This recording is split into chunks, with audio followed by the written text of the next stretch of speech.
Welcome back to the Talk Lab podcast, everyone. Today's episode is entirely devoted to one of the most fascinating and sometimes intimidating parts of English: phrasal verbs. They confuse learners, they fascinate teachers, and they appear everywhere. Movies, songs, daily conversations, even formal discussions. And starting from today, instead of Emma, we'll be continuing our podcast with a new guest, Angelina. Absolutely right. Many learners spend years studying English, yet still feel that native speakers are too fast or too idiomatic. What they're actually hearing is a constant stream of phrasal verbs woven into natural speech. Those combinations add color, rhythm, and nuance. And what's interesting is that many of them cannot be understood by translating each word individually. You have to learn them as whole units, almost like vocabulary chunks. Exactly. And today, instead of listing random items or grouping them into rigid categories, we're going on a long, flowing journey through the phrasal verbs that truly matter. Not just the common ones, also the ones that deepen your expression, reveal subtle meaning, and make you sound genuinely fluent. We'll talk through their usage, hidden connotations, and real-life examples, all in one continuous, engaging discussion. Before diving in, let's quickly point out something essential. Phrasal verbs are not meant to be memorized mechanically. You absorb them through context, emotion, and repetition in natural situations. That's why this episode is structured as an immersive conversation, not a dry list. As you listen, try to picture each situation. Imagine how the phrasal verb fits and repeat it silently in your mind. That's how it sticks. So, let's start with one that shows up constantly in daily communication. Figure out. It means to understand something after thinking about it or to solve a problem. For instance, it took me a while to figure out why my laptop kept shutting down. Or, she finally figured out how to manage her time effectively. Notice that it's used for both practical problems and deeper realizations. And related to that is work out, which can mean solving a problem too, but in a slightly different way. When you say, "I worked out the math problem," it suggests a step-by-step solution. But workout can also refer to physical exercise, negotiations, outcomes, even relationships. Things will work out means everything will be okay eventually. See how much emotional range one phrasal verb can hold? Speaking of emotional range, another vital one is open up. People use it when they become more honest, vulnerable, or expressive. For example, it took months for him to open up about his struggles. This one carries warmth and connection. It's one of those expressions that helps you sound more human, more empathetic. Yes, and notice how open up changes tone depending on context. They opened up a new cafe is practical, neutral, and business related. But she opened up to her best friend is emotional and personal. That's exactly why phrasal verbs can't simply be translated. They're loaded with shades of meaning. Let's move into the realm of motivation and productivity. One of the strongest is carry on. It means continuing despite difficulty. It's widely used in British English, but understood everywhere. Even when things get tough, you have to carry on. It's powerful, simple, and inspiring. And close to that is keep up. Not just maintaining speed, also maintaining quality, consistency, and discipline. She studies every day to keep up with her advanced classmates. This is one that learners hear constantly, but don't always internalize deeply. Another essential one in that family is stick to. It means staying committed to something. Plans, decisions, goals, routines. If you stick to your vocabulary practice, you'll see real improvement. It's practical, motivational, and extremely common. Now let's shift the focus to emotional states and relationships. Consider calm down. It's more than telling someone to relax. It can express empathy or frustration depending on tone. Take a breath. Calm down. Everything is under control. But you could also say it in a heated moment. Intonation changes everything. Another emotional one is cheer up. It's uplifting, friendly, and widely used. She brought him coffee to cheer him up. It implies lifting someone's spirits in small, meaningful ways. Going deeper, we have look back. It's reflective, nostalgic, often used in storytelling. When I look back on my early 20s, I realize how much I've grown. It invites self-awareness and reflection. And its opposite phrase is look ahead. Vision, ambition, future planning. We need to look ahead and prepare for what's coming.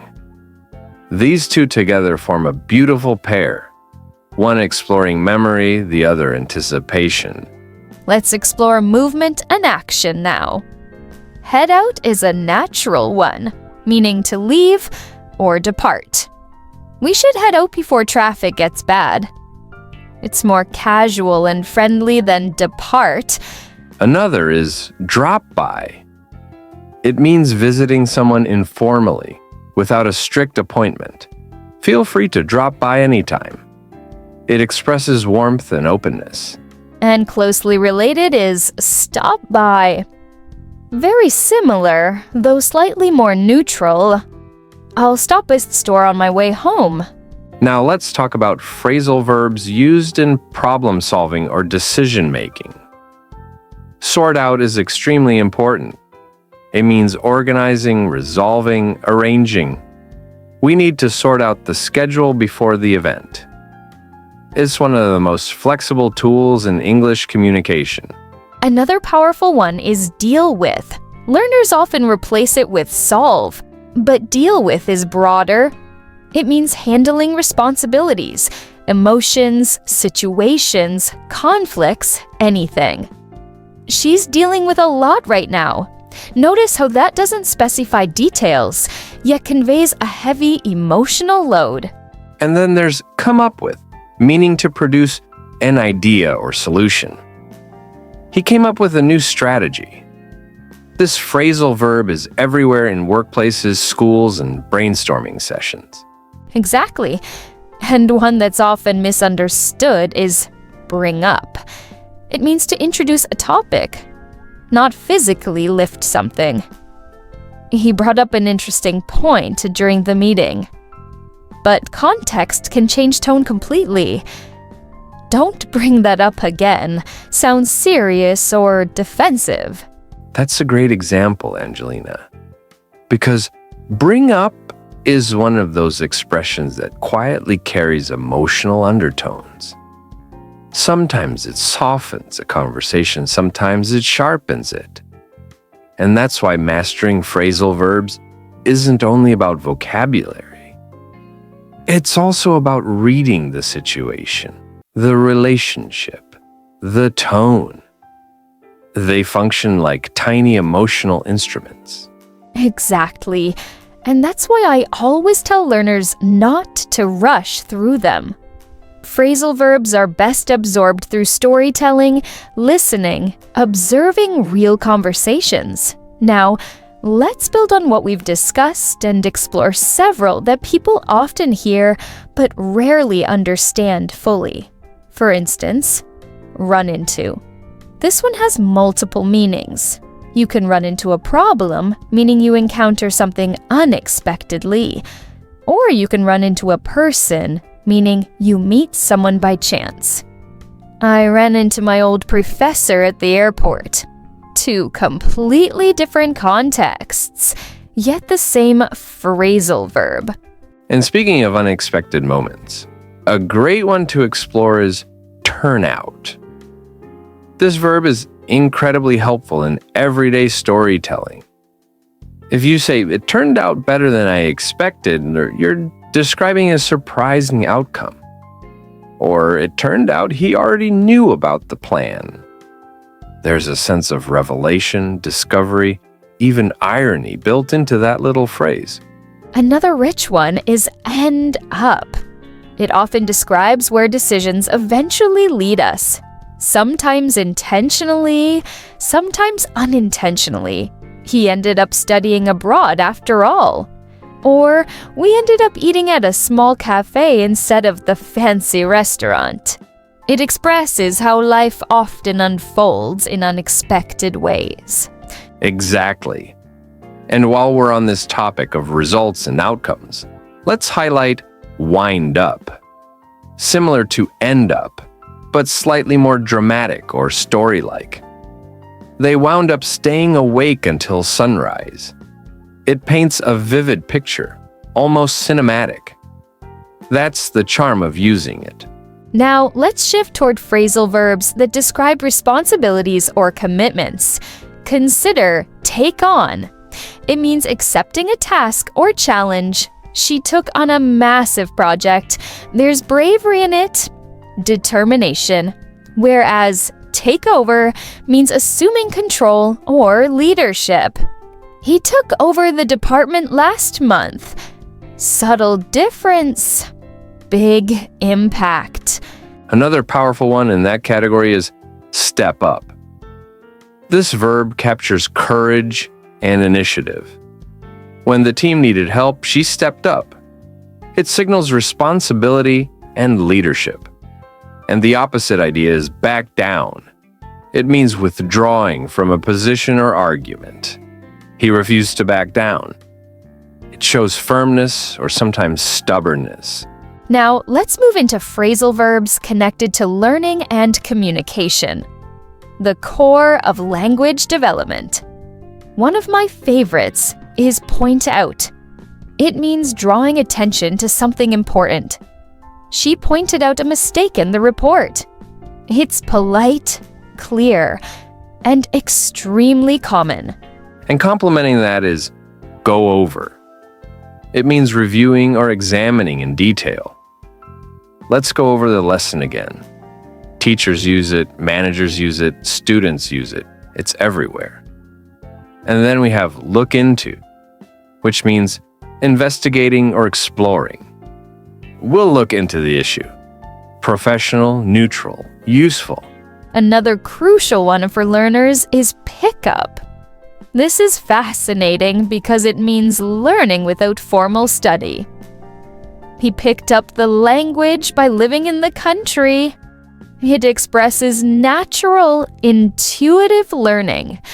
And that's exactly what happens with phrasal verbs when you hear them enough. Absolutely. And adding to that natural learning group, we have keep on.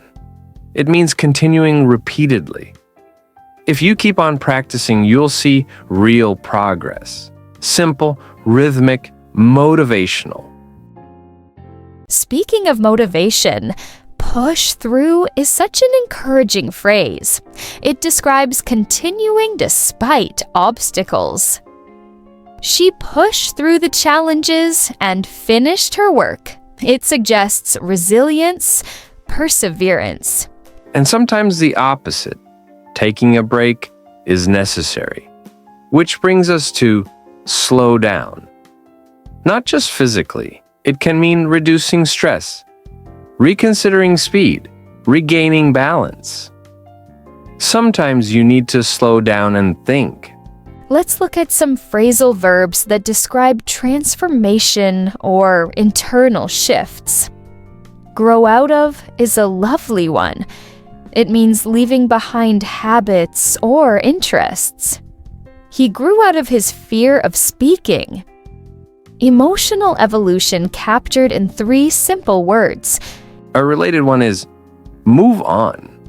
It's widely used in emotional contexts, ending a relationship, leaving a difficult period, or shifting to the next stage of life. It took time, but she finally moved on. It carries closure, healing. Right. And when someone emotionally clings to something, we use the phrasal verb hold on to. It means keeping an idea, memory, or object close. She held onto the hope that things would improve. It's poetic and tender. Now, let's lighten things up with phrasal verbs used in casual, friendly communication. Hang out is universal. We used to hang out every weekend. It expresses informal relaxation. Another is catch up, meaning reconnect after time apart. Let's catch up soon. Warm, social, inviting. And there's drop off, which has multiple meanings. It can mean delivering someone or something. I'll drop you off at the station. Or it can describe declining levels. Sales dropped off last quarter. 2 different uses, both common. Another everyday essential is fill out. It's practical, completing forms, documents, applications. Please fill out the registration form. And its cousin fill in is similar, but often used for short sections or missing information. Before we wrap up, let's include a few phrasal verbs that help express personal improvement and self-reflection, because learners love these. Work on is crucial. I'm working on my pronunciation. It shows ongoing effort. And build up means gradually strengthening something. Skills, confidence, endurance. She built up her speaking confidence slowly. And one of the most important of all, break down. This one is deep. It means analyzing something into smaller parts to understand it. Let's break down the concept. But also emotionally, he broke down means losing control in a moment of intensity. Context changes everything. Exactly. And that's what makes phrasal verbs beautiful. They reflect life in all its complexity. They help you describe not just actions, but feelings, transformations, relationships, setbacks, discoveries. They're like the heartbeat of natural English. And once you start tuning into them, everything shifts. Movies start sounding clearer. Conversations become more meaningful. You express yourself with more precision, more personality, more authenticity. So, to everyone listening, don't rush the process. Absorb these expressions slowly. Notice them. Use them. Play with them. Let them become part of your intuition. Because once phrasal verbs settle into your mind, English stops feeling like a subject and starts feeling like a living language. That's the magic, isn't it? Learning not only the words, but the rhythm, the emotion, the subtlety behind them. And I think today's episode offered plenty of examples to dive into, practice, revisit, and enjoy. We hope this long, immersive conversation helps you understand phrasal verbs on a deeper level, not as isolated items, but as meaningful tools for expressing life. Thank you all for joining us. It's been a pleasure guiding you through this journey. See you next time on the Talk Lab podcast. Bye for now.